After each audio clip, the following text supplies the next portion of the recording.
One more step in the wrong direction, and the crossbows will release their arrows.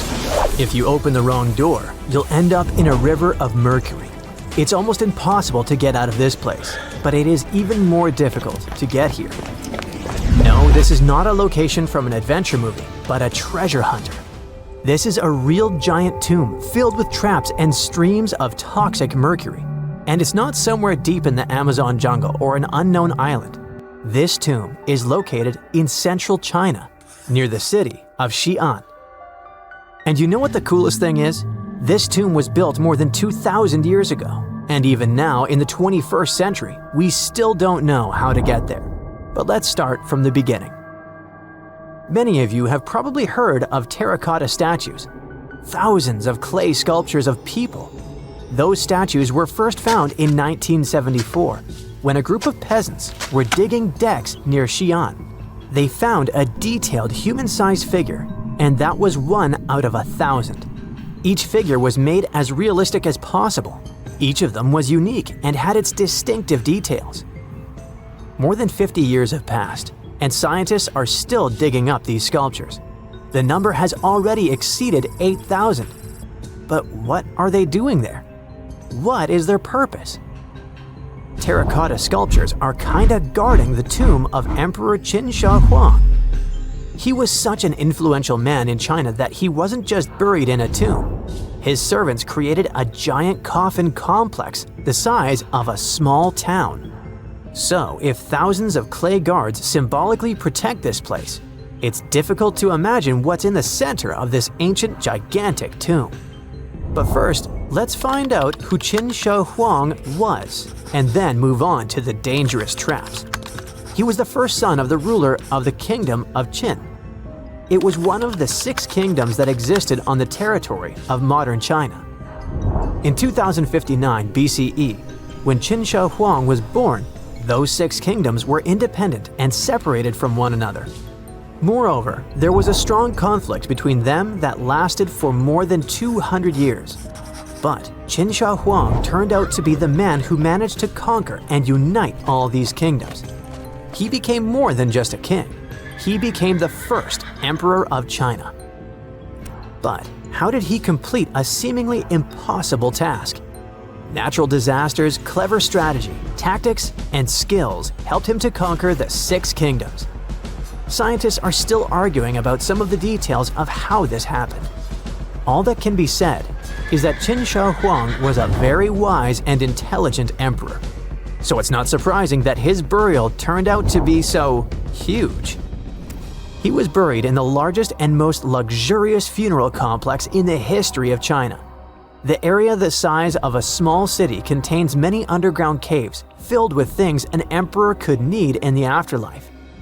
In ancient China, as well as in ancient Egypt, people believed that when an emperor went to the other world, he could take with him those things that were buried with him. Unfortunately, sometimes it could be people, but Qin Shi Huang acted wisely and correctly. He decided to bury clay statues. But the coolest thing is that the architects and builders of this complex made it impregnable. The whole area holds many secrets, historical artifacts, and priceless objects. There's a beautiful place with the emperor's body in the center of this tomb.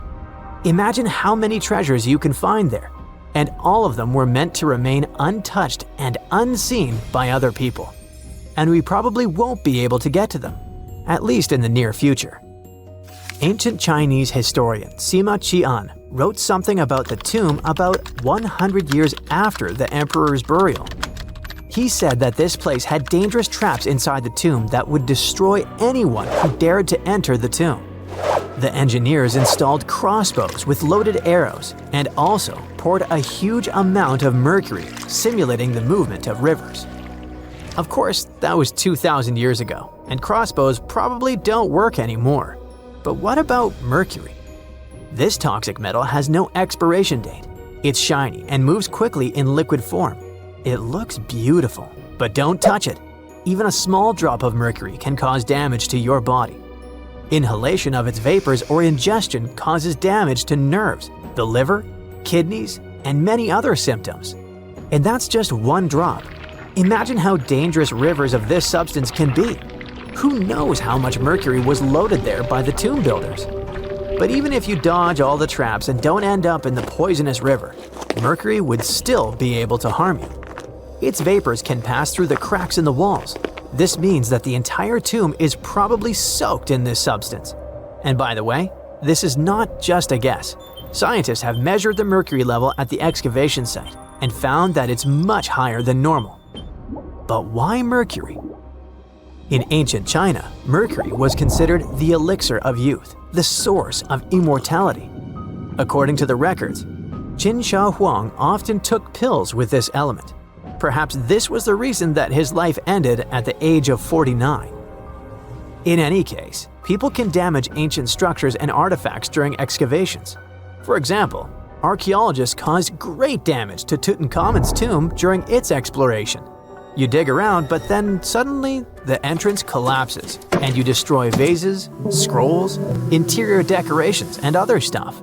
But even if you do everything carefully, the writing and drawings on the walls can be destroyed by sunlight or oxygen.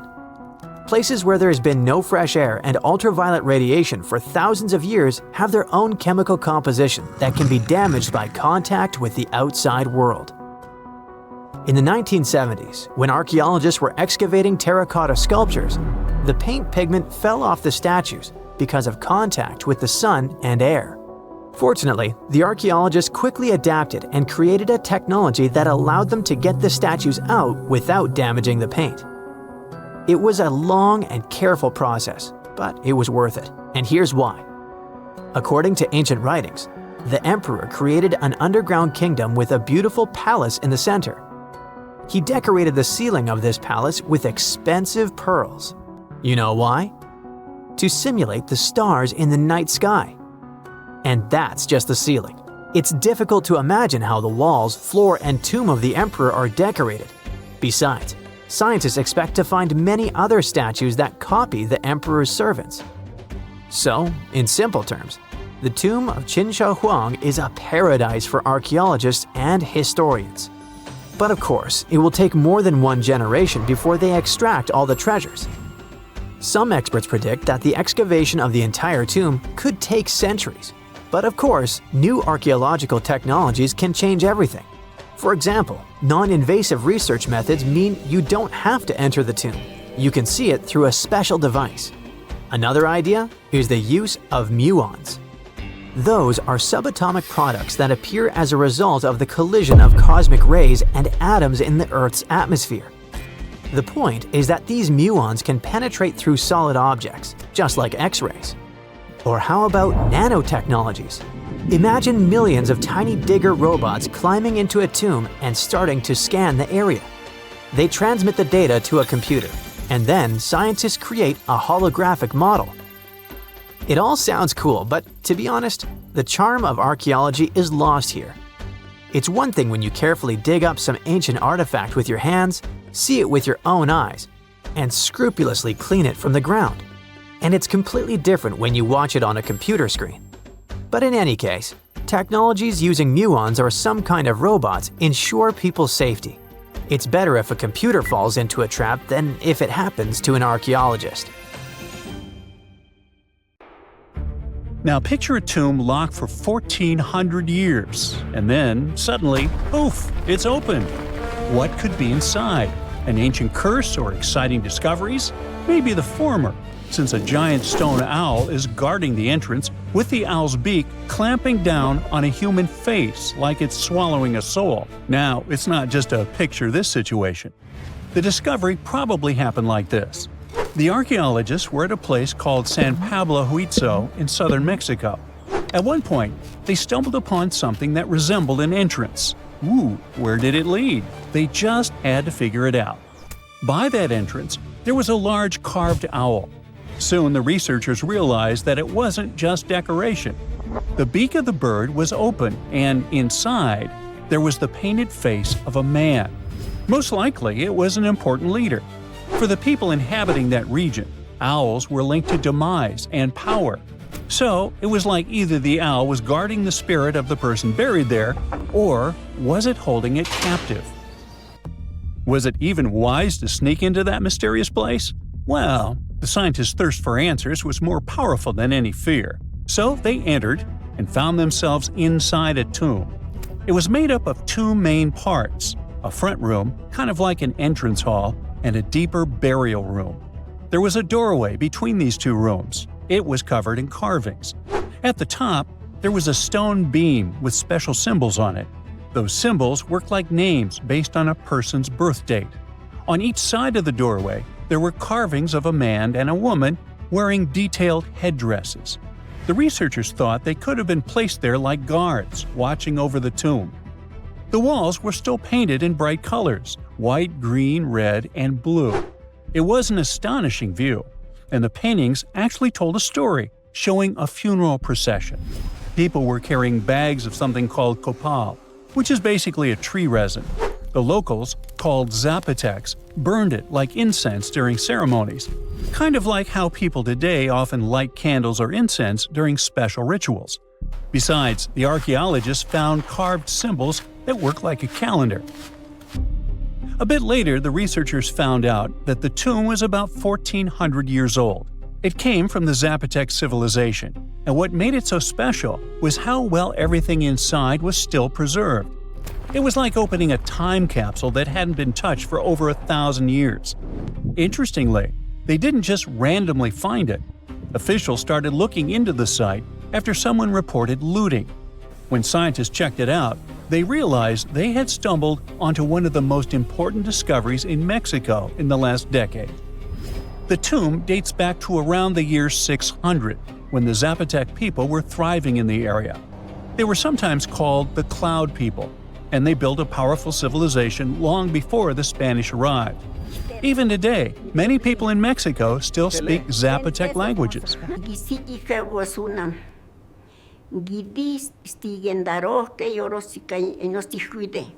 Right now, experts from the National Institute of Anthropology and History are working carefully to protect the tomb and study everything inside. They're looking at things like pottery, symbols, and even a few human bones they found there. One of the most exciting things about this discovery was that many other Zapotec tombs found in the region had already been looted before archaeologists got to them. That means we lost a lot of history. Luckily, this tomb was miraculously mostly intact. Now scientists are focusing on protecting the tomb. They're carefully controlling the air and humidity inside because even small changes can damage it, documenting the artwork, and studying the carvings and symbols. But ancient tombs aren't always hidden deep underground, like in adventure movies. Sometimes you can find them right under a busy city. In 2023, archaeologists made a bizarre discovery on the edge of Chapultepec Park in Mexico City. They found a group of graves that are about 3,500 years old, older than most ancient pyramids in Mexico. There were 10 tombs shaped a bit like upside-down bottles or bells, wide at the bottom and narrower at the top. About half of them had human remains inside, 4 women and 1 man, mostly young adults. These people likely lived in a large village in the area during the early and middle pre-classic periods. That's long before the Aztecs ever existed. One of the archaeologists explained that people had been living in that whole area before a volcano had changed everything. That volcano is the Chile volcano, and when it erupted, it basically buried parts of the landscape under lava. Because of that, the ground where those tombs were stayed sealed and untouched for over 3,000 years. The Chile volcano is what's called an ash cone volcano. Basically, it looks like a classic volcano shape anyone would draw, round at the bottom and rising into a cone.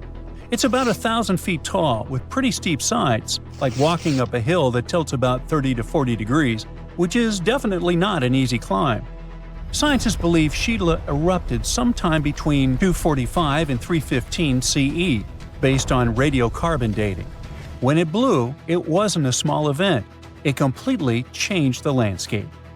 Lava spread out and formed what we now call the Pedregal de San Angel lava fields, covering a huge area south of modern-day Mexico City. Imagine a thick, slow-moving wave of molten rock turning everything in its path into solid stone. One of the biggest victims of this eruption was Quiquilco, which was once a major and advanced city in Mesoamerica. The lava literally buried it, freezing it in time under layers of rock. After that, the people who lived there had to leave and spread out to other regions. On the bright side, this movement of people, kind of like a forced migration, helped spread their culture across central Mexico. It may even have influenced the development of nearby cities, like Teotihuacan. Sometime later, it became one of the most powerful urban centers in the region. But this story has a twist. Not all scientists agree on the timing. Some think that a series of big eruptions and the destruction of Quiquaoco might have actually started earlier, around the 1st century BCE. So, depending on which history you look at, this disaster either happened a bit later in Roman times or even earlier, back when ancient civilizations in Mexico were still developing. Either way, it was a catastrophic event that reshaped both the land and the lives of the people living there. But let's get back to the tombs. They aren't huge. Most are about 3 to 6.5 feet wide and up to 5 feet tall. Picture something about the size of a small closet or a big storage bin you could crouch inside. Archaeologists call them bell tombs because of that rounded bottle-like shape. This style isn't unique to just one place. We've found similar tombs across different parts of Mexico. It means people must have shared their ideas, like trends spreading between regions today. Another curious thing is that this wasn't a one-time burial site. The team found later burials too, which means people kept coming back to that spot for generations. It was a place that remained important to a community for hundreds of years. Inside the tombs, archaeologists found offerings buried with those who had passed away. There were tools made from deer antlers, a cup, and small female figurines. They were probably personal items or symbolic gifts, similar to how people today might leave flowers or meaningful objects at a grave. All those items have been moved to the National Museum of History for careful study. Experts use them to figure out more about how those people lived. Luckily, this isn't the only discovery in the area. Construction work around Zapotec Park has been turning up all kinds of history lately. In fact, not long before this, archaeologists even found a 16th century cemetery from less than 100 years after the fall of the Aztec Empire after the Spanish conquest. Archaeologists in Panama kept finding chiefs covered in gold under a plain sunburned field. Weird enough, then they found chief regalia so small it could only belong to a child. That discovery shifted the interpretation of the site. El Caño was no longer just a rich ceremonial site. It looked more like a place where power could pass from one generation to the next. And now, a newly opened chamber there has expanded that picture. El Caño stands apart from the usual ancient gold story. The newest chamber, dated to around AD 800 to 1000, didn't just produce shiny artifacts. It added another piece to a much larger pattern. Archaeologists found pottery, gold ornaments, and a central high-status person marked out by where the gold was placed. This was not random wealth in the dirt. It was a public statement about rank. The objects themselves are vivid. 2 bracelets, 2 earrings, pectoral ornaments decorated with bats and crocodiles. Those are not the kind of items someone tosses in casually. They were chosen to say something. In a world with no billboards, no spotlights, and no giant stone inscriptions, gold did the talking. It told everyone exactly who mattered most in that chamber. The location makes this even more striking. Not Egypt, not Peru, not some famous archaeological landscape packed with giant ruins, central Panama. Historically, this region was often treated as the place between the main acts of the ancient Americas, wedged between the Maya to the north and the great Andean cultures to the south. El Caño repeatedly challenges that older view. That old assumption existed for a reason. This part of Panama does not hit you like a stone-built empire. There's no skyline of huge temples, no carved dynastic walls, no dramatic ruins screaming a powerful society was here.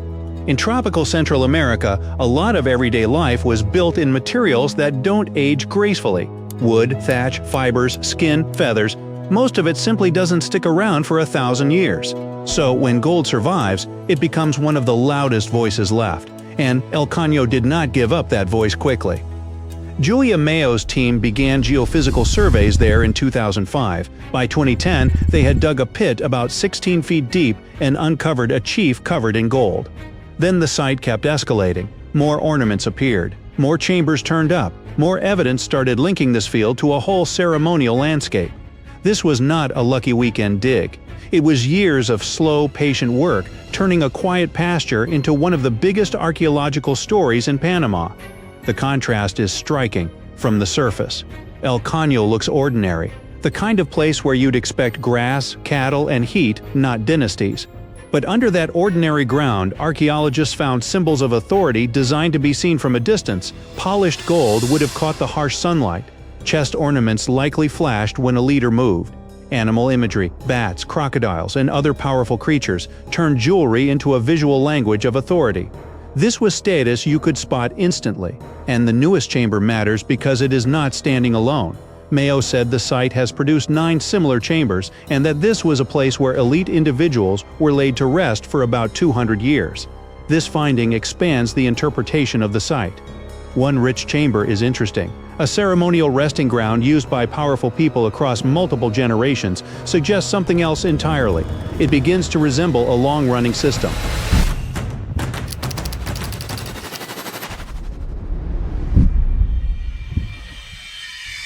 You can see that system even more clearly in another major El Caño find from 2024. Archaeologists uncovered the shared chamber of an important Cocle lord buried around 750 to 800 CE.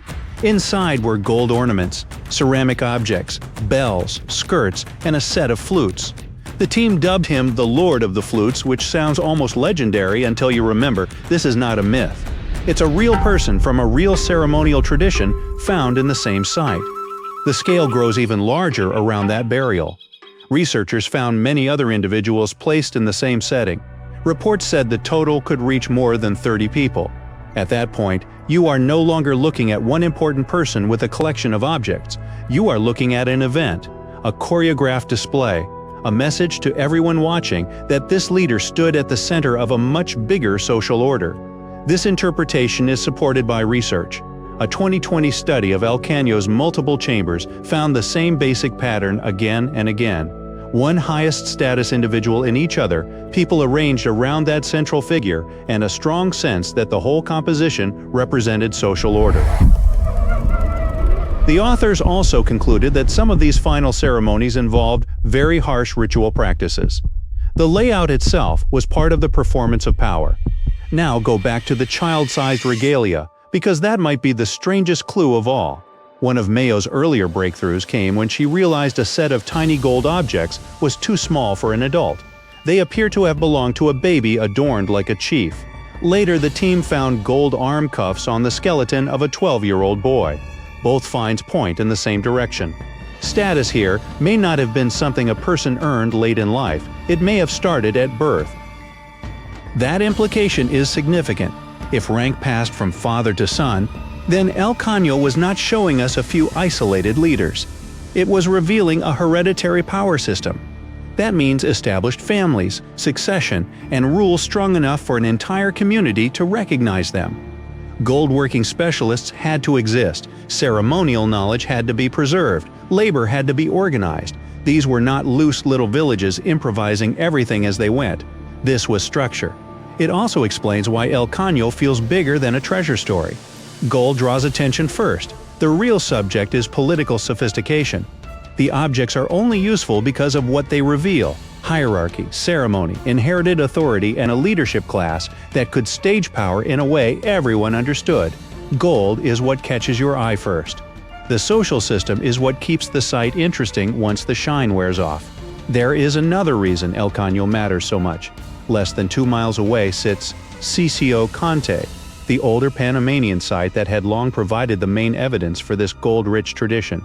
For years, Zapotec was the big reference point. Then El Caño started turning up its own chiefs, its own ornaments, its own ceremonial patterns. Suddenly, this was not one isolated hotspot. It was a broader cultural world, hiding in plain sight across the same landscape. Once you imagine that world, El Caño becomes incredibly visual. No giant stone monuments.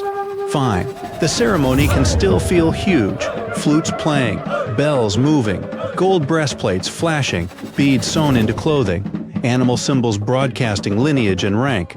One early chief found at El Caño wore gold breastplates, arm cuffs, a bracelet of bells, a belt of hollow gold beads, and more than 2,000 tiny gold spheres arranged as if sewn onto a sash. That is not subtle fashion. That is ceremonial theater. Imagine one of these final ceremonies. A leader is placed at the center, gold catches the light. Music carries across the field. Companions are arranged with strict meaning. Everyone present can read the scene without a single written word. This person held the highest place. These families mattered. This order continues even now. The point was not private grief. The point was public memory and public hierarchy. That is why El Caño changes the history of Panama in a very specific way. It does not just add one more archaeological attraction to the map, it shows that central Panama had its own powerful chiefs, its own ceremonial specialists, its own symbols of rank, and probably its own dynastic lines. This region was not just absorbing importance from bigger neighbors, it was generating its own, and the site is still making that point clearer. El Caño has already revealed multiple elite chambers across years of excavation, and each new one expands the story. So the key discovery here is not a bracelet, or an earring, or even a chamber filled with gold. It is the realization that an ordinary Panamanian field was hiding a cemetery of rulers and clues to a forgotten power system that had been there the whole time, just waiting for someone to look deeper. Archaeologists recently found something fascinating from a forgotten Maya kingdom, a tomb hidden in a collapsing pyramid. Inside, there was a king buried for 1,700 years, a jade mask that looks almost human, but not quite. And all this thanks to the looters who missed it by just 6 feet. They stumbled upon it in 2022 in the dense jungles near the border of Guatemala, Mexico, and Belize. In Mayan times, this little place used to be called Xochitlam. It's a lost city, half swallowed by jungle. This place meant pretty much nothing compared to other big Mayan cities, like Tikal or Teotihuacan, or so we thought. The team found a tomb of a Mayan ruler. The artifacts, the names of kings, all this revealed that Xochitlam wasn't just some tiny village. It was a pretty important place for that culture, and what they found inside that tomb may rival the treasures of any Maya metropolis. The tomb's ceiling had collapsed long ago, but the offerings were still inside and remained intact even after centuries. They recovered over 16 spondylus shells. These things were used by the ancient elite for power and rituals. That meant that whoever the tomb was related to, it was someone wealthy, of high status, who got themselves a ceremonial burial. Archaeologists also found carved femur bones. They were etched with hieroglyphs and names. Maya literally wrote their history in human remains. Researchers want to dive super deep and get a DNA analysis on the bones. Maybe that will help uncover familial ties, origins, or health problems these people might have faced. And most important of all, the mosaic jade mask. It was pieced together from luminous green tiles into an expression that feels almost human, almost alive. A lot of people were joking that it's just like Jim Carrey's mask in the famous movie. But it wasn't a magical artifact. That was the face of a forgotten Maya king, staring out at us after 1,700 years of silence. His name was etched into the femur bones, Itzam Kokaj Balam. Historians think this might be the ruler who reigned around 350 BCE. Unfortunately, this period is super underdocumented. We barely know anything about those times, but it looks like he was pretty important to the locals. One of the bones even showed a carved figure holding a deity's severed head. The deity's head looks exactly like the jade mask. Perhaps this was supposed to be the king himself, defeating some mythological villain. Other inscriptions mention the king's father and grandfather. That links Xochitlam to the mighty Maya capitals we mentioned, Tikal and Teotihuacan. Tikal was once the beating heart of the Maya world. It was a fascinating megapolis. A city rose from the Guatemalan lowlands with towering step pyramids that scraped the sky. That place was home to tens of thousands of people. It was also a hub of art, astronomy, and culture. The rulers were worshipped almost as living deities. Their deeds were carved into stelae that still stand amid the howler monkeys. Teotihuacan was located even further north. Now that was a mystery of another kind. It wasn't really Mayan, but rather Central Mexican. But still, that was a true metropolis, one of the largest cities in the world during its time. It was most famous for its Avenue of the Dead and colossal structures like the Pyramid of the Sun. It was a rich cultural center that had a worldwide influence. For centuries, both Tikal and Teotihuacan seemed to have completely different cultures. Tikal was a flourishing city-state where people loved reading, astronomy, and beautiful architecture. Teotihuacan was a titanic militaristic superpower. Two big centers of Mexico, separated by 600 miles of jungle and mountains. Compared to these imperial capitals, Xochitlam was a whisper. But it looked like this Itzam guy from the tomb wasn't just a ruler of a random village. He seemed to have political ties in ancient Mesoamerica. The craziest part is that we almost lost this piece of history, all because of the looters. At some point in the past, grave robbers had tunneled dangerously close. They stopped digging just 6.5 feet away from the tomb. That's just like in that meme with the diamonds. Sometimes you stop digging right before you hit it big. But in our case, thank heavens they didn't get there first. That's how close we came to losing a piece of history. In an almost poetic irony, it was the looters' tunnels themselves that led Estrada Belli's team to the site. Archaeologists have been looking around and using the so-called LiDAR technology. That's basically laser beams shot from high above, which help them map the spot. It's like taking X-rays of the jungle floor. And that's when they found the little signs of intrusion. They quickly realized that if someone was digging here, they were probably looking for something important. Without the failing looters, they might have walked past a discovery. In any case, archaeologists want to keep searching. They might even find more chambers buried inside the abandoned pyramid. We just keep finding mysterious things related to the Maya. Recently, buried deep within the ruins of Tikal, archaeologists found a house, and in that house, a limestone altar. It was covered in vibrant murals of red, yellow, and black. What's weird is that this build wasn't made by Maya. It was unmistakably Teotihuacan in style. And just like the tomb from before, it was made about 1,700 years ago. The altar was discovered inside a Maya-era residence known as Group 6DX7. It stood 3.5 by 6 feet right in the center of the home. That was very typical for Teotihuacan traditions. It bore a mural of the storm god that was also a central deity in the Teotihuacan pantheon. But this altar depicted no kings and no rulers. That's very weird. As we said, Maya worshipped and honored their dynasties and political power, putting them pretty much everywhere, like some merch. But instead, this altar worshipped the deities alone, and it did so in the heart of Maya's main capital, Tikal. When archaeologists dived deeper, they saw it as unmistakable proof that Teotihuacanos not only came to Tikal, they thrived there. This house wasn't some trade outpost. People actually lived in it.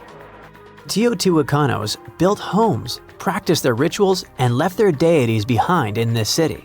And Maya seemed to be chill about that. Researchers think this was a home for some elite people from Teotihuacan, or maybe it belonged to Mayans who practiced Teotihuacano culture and deeply respected it. But it might be something darker than a simple, friendly multiculturalism. The two cities weren't in the best relationship. There was some tension, maybe even surveillance. The house and the altar were probably built around 300 to 400 BCE. That was a period when Tikal was rising in power. This might have caught the attention of the mighty empire to the north. It's almost as if Mayans poked the beast. By 400 to 450 BCE, that attention may have become something sinister. The altar could have actually been the symbol of domination. Had the Maya of Tikal truly welcomed their guests, or did they come here and bluntly started building foreign altars in sacred spaces? Did Teotihuacan use this as some kind of soft invasion? In that case, it would make sense for Mayans to destroy that place or vandalize it somehow. Mayans regularly buried their buildings and rebuilt on top of them. But for some reason, this altar remained untouched. Mayans found it and buried it with the surrounding buildings as they were. No vandalism, no destruction, no rebuilding even. Looks like they had some complicated feelings about Teotihuacans. It was a time when cultures clashed, fused, overlapped, and possibly spied on each other. Perhaps one day we'll learn more about what really happened among these ancient civilizations. Not many civilizations are as mysterious as ancient Egypt, a powerful empire that lasted over 3,000 years. It gave us pyramids that still stand and myths that still inspire. It's one of the most explored places on Earth, yet somehow we still find exciting stuff. In Abydos, archaeologists just uncovered a 3,600-year-old royal tomb. It's huge! It has golden hieroglyphs of deities covering the entrance, but the pharaoh's name? It's not there. It's missing. Who was this ruler, and what new chapter could this open in Egypt's story? If there's one place in Egypt where the line between life and demise feels thinner, it's Abydos. To the ancient Egyptians, this was sacred ground. They believed it was the burial place of Osiris, the god who literally passed away, had his remains separated, and came back to life to rule the underworld. Because of that, Abydos became Egypt's spiritual gathering place. Pharaohs built amazing temples here, like the Temple of Seti, famous for its King's List, a wall that has the names of 76 pharaohs carved in it. Pilgrims came from across Egypt, leaving offerings and participating in Osiris festivals, where his demise and rebirth were ritually reenacted. It wasn't just symbolic worship, it was Egypt's version of Comic-Con. But instead of cosplaying superheroes, people reenacted gods coming back to life. Obviously, pharaohs competed to be buried as close to Osiris as possible. Abydos became part cemetery, part holy city, part afterlife insurance policy. Fast forward thousands of years, and we still uncover remarkable stuff around Abydos. That's the case with the recently discovered tomb. In early 2025, a joint team of researchers from the US and Egypt decided to dig beneath a rocky rise ominously called Anubis Mountain. You remember Anubis, the jackal-headed deity who guarded cemeteries. The uncovered royal burial was hidden 23 feet below the surface. Sadly, even though it eluded archaeologists for so long, robbers had already taken away with treasures ages ago. They could definitely tell this was a tomb of someone super important. Similar to how you can walk around a mansion with no furniture but still deduce that someone rich must have lived there.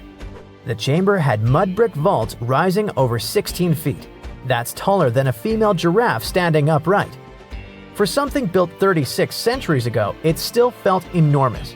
However, when you remember that Egyptians were masters of architecture, nothing seems surprising. So no treasures, no golden mask, and sadly, no name. The cartouche that should have spelled the king's identity was unreadable. Egyptian tombs usually bragged about who was inside. In ancient Egypt, a cartouche was basically a big oval name tag for kings wrapped in hieroglyphs. Think of them as VIP passes that worked in both this life and the next. Without it, your soul couldn't check into the afterlife hotel. That's because to the Egyptians, your name, your Ren, wasn't just so your teacher could distinguish you from kids with the same haircut. It was a core part of who you were. As long as your Ren survived, so did you. To have your name forgotten was considered a fate worse than passing away. A soul cannot journey without a name. That's why you'd see cartouches all over the place, on temples, obelisks, jewelry, statues, and tomb walls. It wasn't there just for the marketing. It kept the pharaoh's presence front and center everywhere you looked. Imagine building a massive tomb only for 3,600 years later to walk in and go, who is this guy again? Not cool at all. That's why it's fair to imagine our nameless pharaoh haunting the robbers for all eternity. So yeah, cartouche was considered very significant. One of the most famous and mind-blowing examples, comes from the tomb of Thutmose III. His burial chamber and sarcophagus were literally shaped like a cartouche. In other words, the entire room was a living architectural symbol of his name. Thankfully, in the recently discovered tomb, not everything was erased. Painted in golden hues at the entrance were two familiar guardians, deities Isis and Nephthys. Isis was the magician who stitched Osiris back together and breathed life into him. Nephthys, her sister, was the eternal mourner and protector of the mummy. Together, they promised that whoever rested here would not face the afterlife alone, and it's one additional proof of the importance of the mysterious pharaoh. So, who could this be? To answer that, we need to go down history lane. This tomb dates back to Egypt's messy chapter called the Second Intermediate Period. Instead of one ruler in charge, the country had many rival kingdoms, each with its own little power base, like a real-life Egyptian version of Game of Thrones. And right in the middle of that chaos was Abydos. For a while, it was home to its own line of kings, the so-called Abydos dynasty. Those weren't the pyramid builders everyone knows, and that's why they're so mysterious. They left behind almost nothing. No great monuments, no sprawling cities, just fragments of names on broken blocks. For centuries, many scholars even doubted they existed at all. That sorta changed in 2014, when archaeologists uncovered the tomb of Senebkay, one of those shadowy kings. Now, everything we know about Senebkay points to him having quite a story to tell. His bones revealed 18 deep wounds, the kind you get in battle. He had blows to his skull, back, and hands, and likely lost his life fighting, making him one of the few pharaohs we know who sadly fell in combat. His tomb was modest, with reused artifacts from earlier kings, but it delivered one priceless thing: proof. Until Senebkay, the Abydos dynasty was just a theory. With him, it became real. And that's why the new discovery could be a big deal. The newly uncovered royal tomb at Abydos shares the same layout and style as Senebkay's. It has limestone chambers, mud brick vaults, and protective deities, although it's much bigger. Which again raises the possibility that we're looking at an even earlier, more powerful ruler of Abydos.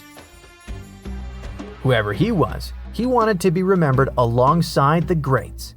Which is ironic, because it seems that history tried erasing him.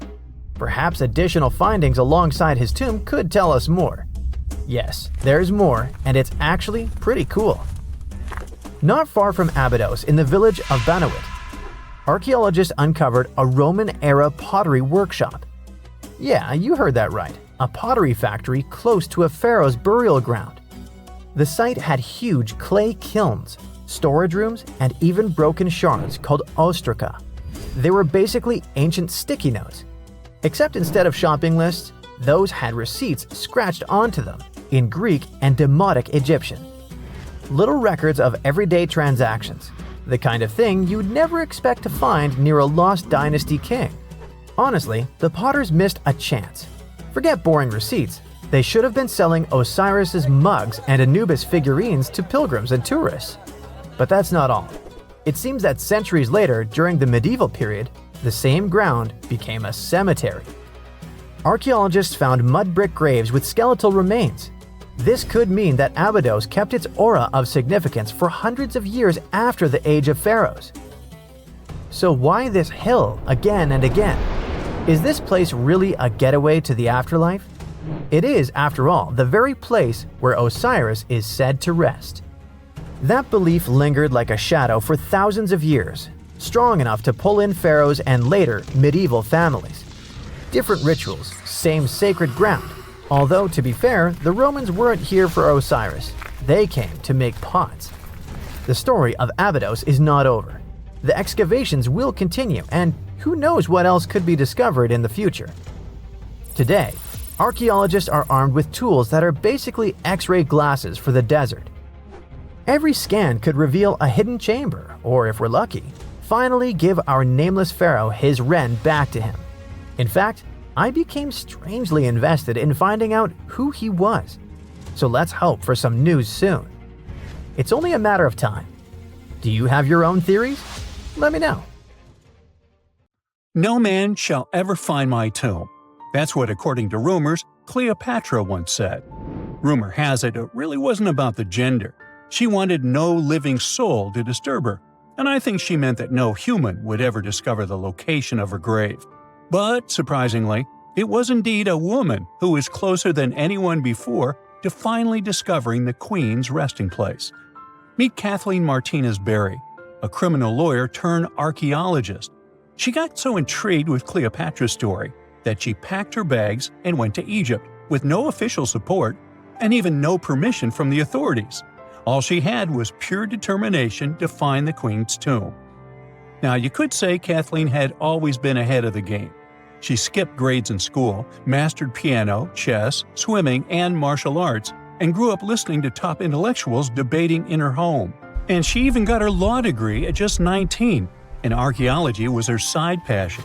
She had never actually been to Egypt, never dug up a single artifact. But her fascination with Cleopatra went all the way back to an argument with her father in 1990. That day, she walked into his library looking for a copy of Antony and Cleopatra by Shakespeare.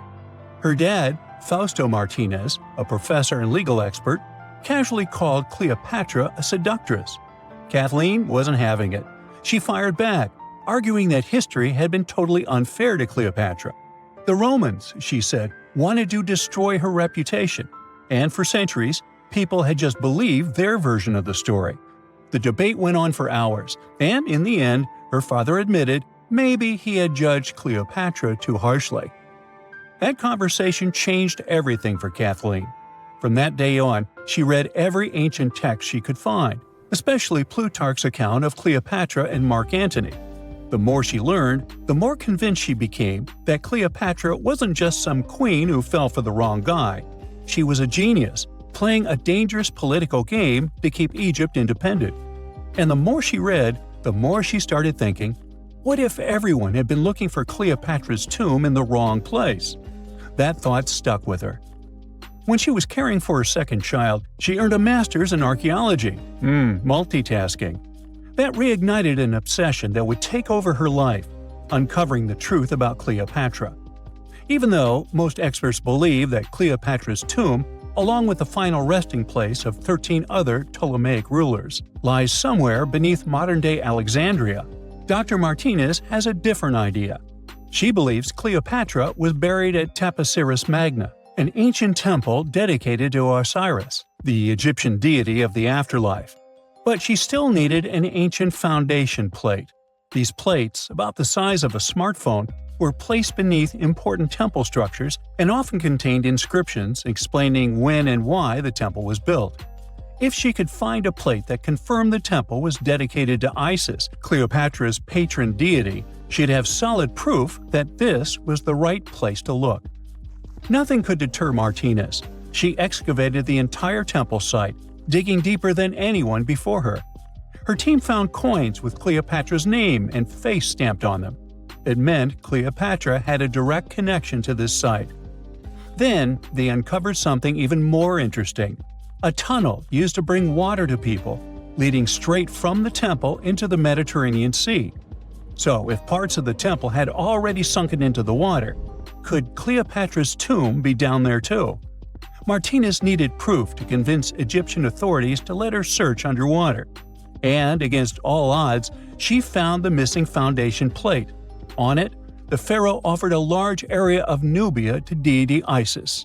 That was it, the confirmation she needed. The temple was indeed dedicated to Isis, proving her theory wasn't just speculation. If one temple was on land, Martinez suspected the second temple, possibly Cleopatra's tomb, had collapsed into the sea. She needed help from experts in underwater archaeology, so she reached out to Robert Ballard, the guy who discovered the Titanic. With support from the Egyptian authorities, she and her team began exploring the waters off the coast of Alexandria. And what they found was mind-blowing. Underwater, they discovered massive stone structures, some standing 6 to 10 feet tall, right where the coastline would have been thousands of years ago. They also found basalt blocks, the same material used in the statues from the first temple. that meant one thing: those weren't just random rocks. They were the remains of a lost city, buried beneath the sea for centuries. Now, we can only wait and see whether Martinez and her team will be able to unravel one of the greatest mysteries of the past left by the outstanding woman that was Cleopatra. Here's some backstory. After her father, Ptolemy VII, passed away, Egypt's throne went to both Ptolemy VIII and Cleopatra, or so it seemed. Cleopatra, just 18 at the time, allegedly married her 10-year-old brother. Yeah, ancient royalty had some different customs, though there's no solid proof of that. But sibling love didn't last long. Young Ptolemy decided he wanted all the power for himself and tried to push Cleopatra out. Forced to flee the country, she didn't just sit around feeling sorry for herself. She raised an army, ready to march back and take what was hers. That's how, at 21, she was already in the Sinai Desert, leading an army and planning her return to the throne. Now, by that time, Cleopatra had already been locked in a powerful political, and not only political, alliance with Julius Caesar. In June 47 BC, she gave birth to a son, Ptolemy Caesar, better known as Caesarion, who, many believe, was Caesar's child. But that didn't stop her from playing by Egyptian royal rules. And her husband number 2, her other brother, Ptolemy XIV. Yep, despite her ongoing affair with Caesar, Cleopatra married yet another sibling, because, in her world, keeping the throne in the family was the name of the game. Now, marriage aside, Cleopatra's bond with Caesar stayed strong. She even traveled to Rome with Ptolemy XIV for a state visit. But instead of playing the role of a dutiful queen, she stayed in Caesar's private villa by the Tiber River. But after Julius Caesar lost his life in 44 BCE on the Ides of March, Cleopatra's political standing became shaky. To make matters worse, her brother-husband Ptolemy XIV passed away soon after, and some suspect Cleopatra had a hand in it, leaving her as the sole ruler of Egypt. Meanwhile, back in Rome, Mark Antony was rising to power as Caesar's presumed successor. Wanting to size up the Queen of Egypt, he summoned Cleopatra, and she did not disappoint. Sailing into town on a lavish barge dressed as a deity, Cleopatra made quite an entrance. Antony was instantly mesmerized, so much so that he left his third wife back in Rome and followed Cleopatra to Alexandria, where their relationship turned into a full-blown royal affair. The two had 3 children together. Together, they waged war against Caesar's adopted son, Octavian, in a battle for control of the Roman Empire. The last time the queen was seen, she was in her mausoleum, dressed in full royal splendor, diadem on her head, lying on what Plutarch called a golden couch. When Antony and Cleopatra lost at Actium, Octavian's forces marched into Alexandria. Cleopatra apparently knew the end was near, so she locked herself inside her mausoleum, surrounded by gold, silver, pearls, and priceless art. Those were the treasures she threatened to burn rather than let the Romans take them. Antony, meanwhile, wasn't going to let the Romans capture him alive. He wounded himself with his own sword, but before he passed away, he was carried to Cleopatra's side. She held him as he took his last breath in her arms. A little over a week later, Cleopatra made her own choice. Rather than face humiliation as Octavia's prisoner, she ended her life. Legend says it was the bite of a deadly asp, though history isn't quite clear on that. At the time, Cleopatra was only 39. Sounds like a rather full life to me. Let's face it, most ancient tombs have been looted at least once. No matter how scary the rumors could have been, most mummies were open too. But one. This is the Bashiri mummy, and it puzzles everyone so much that nobody dares to see what's inside. Meet Howard, but you must know him already if you're into Egyptian history. He's primarily famous for discovering King Tut's tomb back in 1922. But few people know that before this revolutionary discovery, he had probably found another mummy. It happened in 1919, and it goes by several names, either the Bashiri mummy or the mummy of Pacheri, or the untouchable one. Some reports say that Howard stumbled upon the Bashiri mummy in Luxor's Valley of the Kings, just where he would later find Tut's tomb. Despite this find, not much is known about this particular mummy. The reason why it's still unharmed in any way is not because of some superstitions, but because nobody is sure that they can undo what they do if something goes wrong. The mummy is so intricately wrapped that researchers never unfurled it for fear of irreversible damage. The golden rule of anyone who worked with antiquities: if you're not sure you can't make it better or preserve it unchanged, do not touch it. History knows many examples of ancient relics ruined beyond repair, say Ecce Homo, or smiling statue restoration. The delicate fabric that covers the mummy's face has this cool design that kind of looks like a pyramid. The researchers are not 100% sure, but this might be the only one of its kind with that embalming style. But without knowing the ancient technique, it's next to impossible not to ruin the mummy while unwrapping and wrapping it back. Back in the day, people, both experts and looters, would unwrap mummies for all sorts of reasons, mostly to study them. Luckily, these days, we have advanced tech that lets us check out what's inside a sarcophagus without having to unwrap anything. After taking a closer look at the Bashiri mummy, researchers figured out that it belonged to a man who was around 5.5 feet tall and lived during the Ptolemaic era, which makes this mummy roughly 2,300 years old. The Egypt Museum shared that the X-ray scan also uncovered an inscription of the guy's name, but it's a bit tricky to tell if it says Pacheri or Nenu, adding to the intrigue. The museum also pointed out that the fancy casing the mummy is in features all sorts of decorated scenes. You can see the mummy lying on a bed, flanked by deities Isis and Nephthys, along with the 4 sons of Horus. Plus, there are 2 images of the funerary god Anubis at the feet of the casing. By the way, Bashiri mummy is not the only one that has remained untouched. This is Isetemkebde, and Gaston Maspero, a French archaeologist, made the decision to leave her mummy untouched, wanting to keep her resting peacefully since she was in such amazing shape. He did mention, though, that her tomb had been raided long ago. Thanks to some X-ray work, we learned more about the mummy. The scans revealed a few artifacts still wrapped up with the wife of a high priest, including amulets around her neck, right arm, and forehead. The X-rays also showed she had some dental issues and arthritis in her knees. While she passed away as an older woman, it's tough to pinpoint her exact age. However, various sources from her son's reign indicate that she was held in high regard in the kingdom. Isetemkebde served as the sister wife of Penejam II. You got me right, they were related by blood and were siblings, but back then it was pretty common to get married this way to preserve the purity of the bloodline. Say that to Habsburg, duh. Their chase for purity only led to inbreeding and the notorious Habsburg's jaw.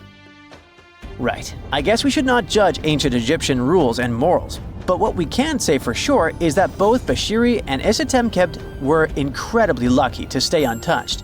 The odds were not in King Tut's favor, though. The researchers' work hit him hard. The tomb itself was discovered in 1922, but it wasn't until 1925 that the nested coffins were opened during an excavation. The outer coffin, held together with silver pins, opened up to show another coffin shaped like a mummy, decorated with colorful glass and flower garlands. There were worries about the king's mummy because it had been exposed to moisture. The middle coffin was pretty heavy and didn't have any handles, so they had to be super careful taking it out. Inside the innermost coffin, which was solid gold and wrapped in a red cloth, they found the royal mummy, and this all went down on October 28, 1925. Tutankhamun's mummy, measuring about 6.07 feet, fit snugly into the innermost coffin, which was 6.17 feet long. You can already tell there was a problem, right? Imagine how hard it is to extract something as fragile as an ancient dried-up mummy, especially when there's not much room for maneuver. Plus, the mummy looked sus. It was pitch black. Howard Carter, the lead archaeologist of the expedition, estimated that around 2 buckets worth of oils had been poured over the mummy. But care had been taken to avoid the mask and feet. It was made to preserve him better. The body was positioned at a slight angle in the coffin, and there was a noticeable difference in the amount of dark oils on the right and left sides, indicating that the coffin might have tilted while being lowered into the sarcophagus. This oil created moisture inside the coffins, and over time, it reacted chemically, which Carter described as a sort of slow, spontaneous combustion, leading to the carbonization of the linen wrappings. Unfortunately, the combination of heat and moisture took a toll on the mummy's trappings as well. The crooked flail fell apart, the resin scarab cracked, and the threads holding the hands and mummy's bands started to decay, making everything quite fragile. Plus, the oils hardened over the years, effectively gluing the mummy and mask to the coffin's bottom. To try and separate the mummy from the inner and middle coffins, they were placed in the sun for several hours, reaching temperatures of 149 degrees Fahrenheit. Despite this effort, the mummy remained stuck, so the initial examination had to be done right where it was. The first part of Tutankhamun's mummy the researchers checked out was his lower legs and feet, meaning they started the examination from the bottom up. As they peeled back the bandages, they uncovered the first of many treasures wrapped up with the king. They took their time to carefully document and photograph everything they found. The inner layers of bandages were in pretty bad shape, mostly turning to dust, making it tough to figure out how everything was originally wrapped. Still, the overall methods matched what was seen in other nobles' mummies from that time. Lots of folded linen pads were used to shape the torso and thighs. The outer and inner bandages were made from fine linen, while the middle layers were coarser. They had some intricate bandaging around the shoulders and chest with a similar style around the groin. Each limb, along with fingers and toes, which were fitted with gold caps, was wrapped separately. Tutankhamun even wore gold foil sandals on his feet. They hoped to separate the mummy from the coffin by removing the outer bandages, but the resins had stuck the body to the coffin. So, the researchers ended up chiseling it out. To do this, they had to cut the torso in half at the hips and disarticulate the arms to continue unwrapping. Each part was treated with hot paraffin wax for stability, and later the hands and feet were reattached with resin. Finally, they used hot knives to detach the head from the mask. To check the teeth, it was decided to make an incision around the jaw and neck, which was later fixed with resin. So technically, the scientists did all they could to preserve the mummy, but still, in a way, it ended up being damaged beyond repair. What do you think? Should they have left it in the coffin? Or did they do the right thing? Let us know in the comments.